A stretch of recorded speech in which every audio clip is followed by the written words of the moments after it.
Hello everybody, Lesson 5, Part 5. Lesson 5, Part 5. Lesson 5, Part 5, Best Instructor You've Ever Had. So what we've been talking about the comfort zone, page 28 in your note packet.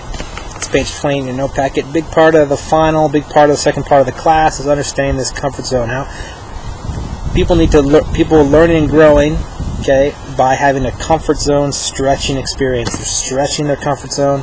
And they are having that interaction with you where learning and growth is taking place, and it's all very important. We were talking about last about the sense of the unknown, and I talked about adventure panic zone and providing that sense of the unknown, the mystique, something, even if it's just in a seminar, something that is just slightly unknown that gets people interested. You get to draw them in, and so that then they become motivated and interested, and when they're motivated you can work with them, and you can present the challenges, and they'll take the risks, and then they'll debrief, and then they'll look inside and say, gosh, I need to change this, I need to fix this, I'm a bad person, whatever they need to say, and they start moving forward and building their confidence, stretching that comfort zone slowly and appropriately, gets nice and stretched, and so that they are overall a more well-rounded individual for the society that we live in.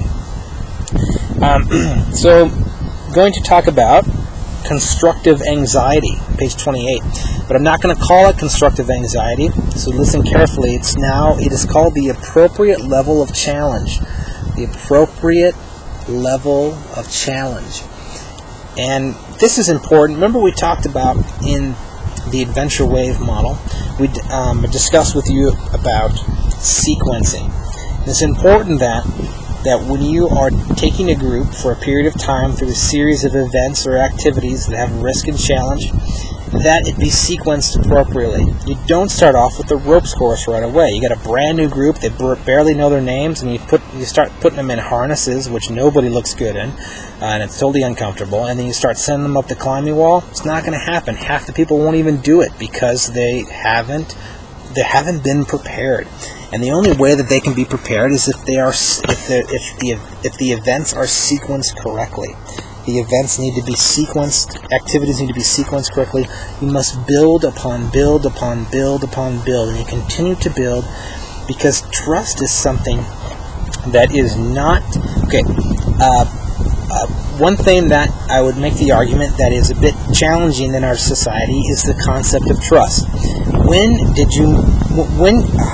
did we decide that meeting somebody online after a couple emails, all of a sudden you know them completely and you can trust them with your life? That seems unbelievable to me. Trust is something that is earned. It is not a given. Trust is something that is earned. I'll give you a simple example. Say you meet a new friend online, whatever, you decide to meet for coffee, okay, and that person's 15 minutes late. The first time you think, hey, no big deal, 15 minutes, whatever. Okay, you meet them for coffee again, they're late again.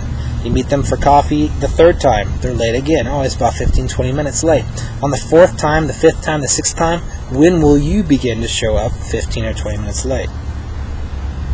Okay, what has happened is you have developed trust, okay, and you know that person is going to be late. Trust is something that is developed. It doesn't matter what somebody says. It matters about what somebody does. Just what Kurt Hahn said, kind of in his philosophical beginnings of adventure education, was that it matters what somebody does. Somebody is evaluated by what they do. Trust is developed slowly. It's just something that is not a given.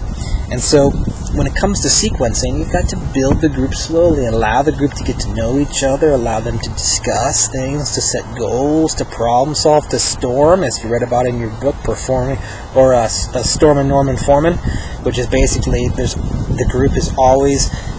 group can go through storms several times where they fight, they're frustrated, okay? This is important. Groups have to do this, just like relationships. Relationships where there's never an argument or never a serious discussion or a place where you kind of rub shoulders, how can there be any growth? Okay, there's got to be that challenge, that risk, there's got to be that interaction, okay? And it can be positive and finish positive. It doesn't always have to be negative as portrayed by other venues. Okay, so appropriate level of challenge, sequence. If people need to have that freedom to choose. We talked about emotional safety in the full value choice contract. No one has the right to interfere with the learning and safety of others. That's absolutely true, and that they should have the choice about what they're ready for. You see, we want to teach people that risk and challenge is valuable, and because if they don't think it's valuable, okay, then they're not going to be interested in doing it. We want to somehow role model, okay, and help teach them that it's valuable to challenge oneself. And once they understand that, they'll be much more willing to do it. But the appropriate level of challenge is saying that people need time to develop that trust between facilitator, leader, and group, and trust within the group. And there must be trust, and there must be that positive connection before some of the more challenging activities can take place. So, give an example. Okay, this is using choice. Okay, so this was many years ago, running a rock climbing program with 13 and 14-year-old inner city at-risk youth. Now we have top ropes set up just like in a climbing gym. So somebody gets in a harness, they clip into the rope, they climb up as however far they want, they come back down. There's the actual risk. I mean, there's more actual risk in driving out there in the van than there was actually climbing.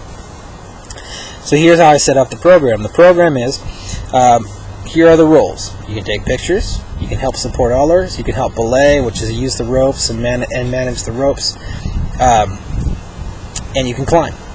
And your choice is, when you start climbing, if you turn to me and say, I want to come down, I will lower you down, or my staff will lower you down at any time, no questions asked.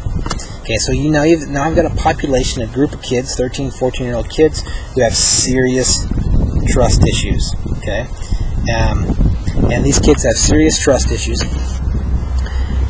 So the first kids start. Some of the kids, they get in the harness, they get on the rope, they climb up 2 feet, and the first thing they say is, I want to come down. And we lower them down. And you should see their face. They're shocked. They're actually shocked that they can actually be lowered down and experience the feelings of kind of an initial trust building.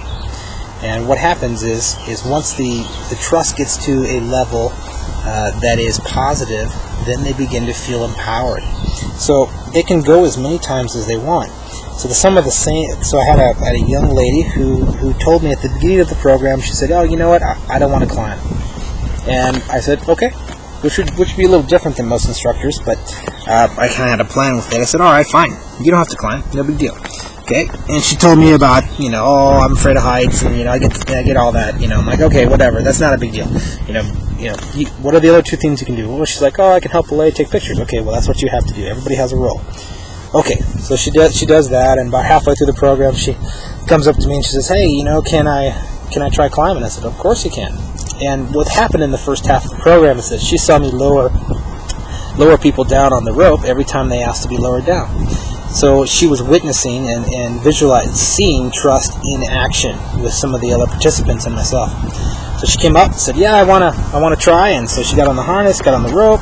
She got up like, maybe 1 step that she wanted to come down. I said, okay, cool, no problem, no pressure. And so she left. And long story short, she tried 3 times. Okay, all unsuccessful. She came back a 4th time right before the program was over, made it all the way to the top. Okay, and the reason that this happened, if I would have pushed her to do this at the beginning of the program when she was adamant about not going up to the top, wouldn't have done anything. It actually would have shrunk her comfort zone because the risk would have been so high, it would have been devastation and disaster. What I did is used appropriate level of challenge by sequencing a step of events for her. 1, to take pictures, okay, hang out, be almost not committed, but not at the least amount committed to the program by taking pictures, but that's all she had to do. And then she witnessed by taking pictures, seeing that I could be trusted. So then she moved to belay, then she moved to getting on the rope, and then eventually to succeed at something she never thought she would do. And in the debrief, she said that was one of the most amazing experiences she ever had. The reason that happened was because it was an appropriate level of challenge for her. The environment just needed to be set up correctly so that she could take advantage of the appropriate level of challenge that she has, or that she needed. Okay. So that's very important. Is it going to happen like that for everybody? No. But you can put the necessary steps into a very positive learning environment for anybody you're working with, so that they maximize their chances, okay, of having the correct learning experience.